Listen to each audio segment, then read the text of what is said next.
Alright, so I've been making a lot of drum samples lately. I'm currently working for a company that's building a huge library, so I've just been pooping out drum samples. And I've learned more about compression in the past 2 months than I think I've ever learned before. So I think before I would like roll everything down and I would start with my attack and get my attack to a point where I thought it was good, and then the release was kind of an afterthought. Now that I'm dealing with samples that aren't necessarily always ideal, they took a lot of different drums and hi-hats and cymbals and they just recorded them. So there's going to be a lot of bad sounds in there. And it was my job to just come out with really good samples. So sometimes there's like a sound in your snare or a sound in your cymbal that you're like, okay, I have to EQ it out. And we don't realize that we can actually just compress it out. And it's not actually an EQ thing, because when we start dipping out EQ frequencies, we're actually affecting the overall tone. Whereas if we compress it out, then the tone's there and we're just kind of getting rid of what we want naturally.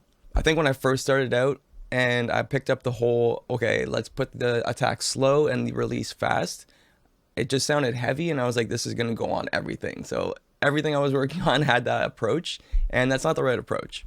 I'm not gonna show you the samples that I'm actually making right now because I don't think I can, but I'm just gonna show you with like programmed drums because this works on anything. I really like this compressor on drums. It does what I need it to do. I'm gonna put my headphones on for this. So let's listen to the snare here. So right away we hear the actual attack of the snare, which is the initial stick hitting the drum. And then second we hear the ring, like the overtone, then bing. And then third, we hear the k, which is the snares on the bottom of the drum. What I used to do is kind of just EQ the things I didn't like out. I do like the ring, but I want to kind of control it a bit more. But I don't really love the amount of the k that we're getting. So this approach works in general, but it especially works when you're doing drum samples and you only need one. When you're doing a one shot. Let's turn the compressor on. I'm gonna roll everything down to 0, and I will start with just a little bit of an attack. We have the initial hit right here, and then we have the sustain, like that. So let's say that we like the initial hit, but we don't want the sustain to ring out as much. So we want the compression to start, instead of here, we want it to start, say, over here, so that we have this much attack that's unaffected, and then the compression starts from here. So I'm gonna get just a little bit of attack right now, and then we'll dial it in after.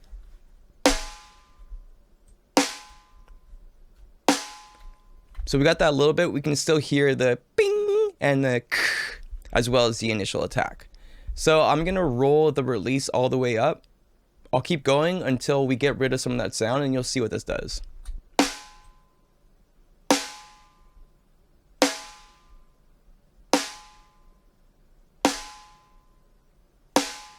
So you can start to hear around 4 release is when the k, like the snares of the snare, start to die out a bit and they start to be controlled. So let's keep going and let's see how much of it we can get rid of.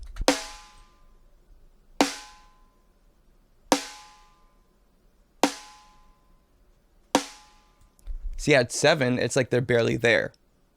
We'll keep going.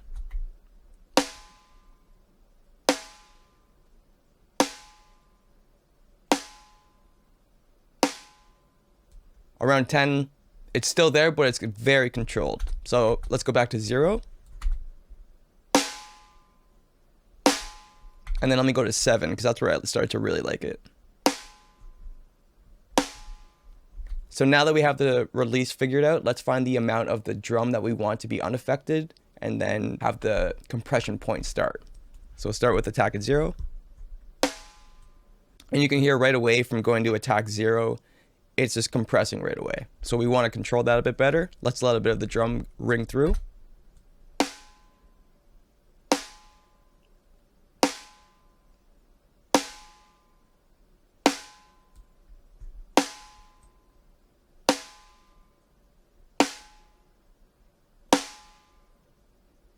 And you can hear once we start going higher, more of the attack is coming through, but also more of the k is coming through as well.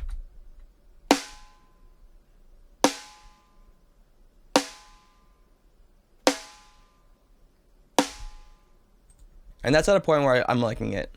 So what they used to say is your snare should basically, the compression of the snare should last as long as the snare does. So you can see the release is going a little bit longer than when the next snare hit starts.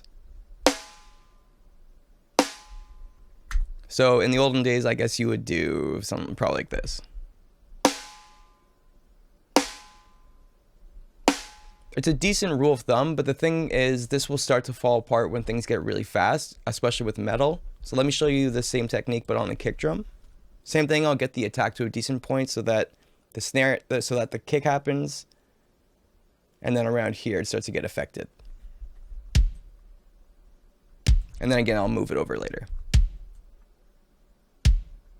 3 is a good starting point for me. And then let me compress it a little bit more, just so we hear it better.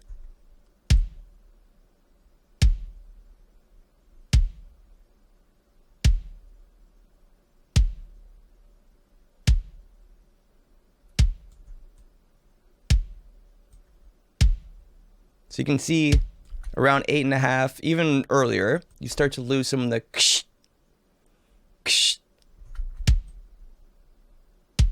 7.5 or 7 as opposed to 0.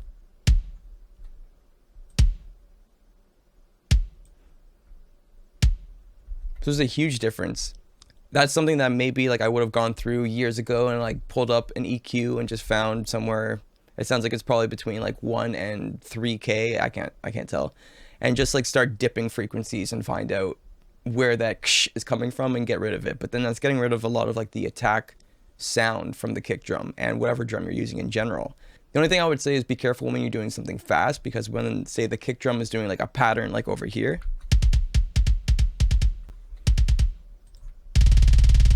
especially on those like, the first attack will be good, the first hit will be good, and then the other ones will dip. So you'll get that effect where your first hit's loud and then the other ones you're like, oh, I can't really hear the kick drum. This is a lot of the times the issue. So a lot of times when you have something fast like that, it's better to just automate the volume of the drum instead of compressing it like this. This technique works really well for like one shots and just in general.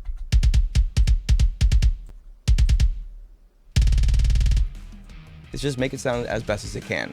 So use your discretion, figure out what you want out of it, and realize that you don't have to EQ everything out. You can compress and you can do other things more technically. So thank you so much. If you enjoyed this at all, please make sure to like, comment, subscribe down below. It really does make a difference. It helps my channel grow, and I appreciate it a lot. See you next time. See ya.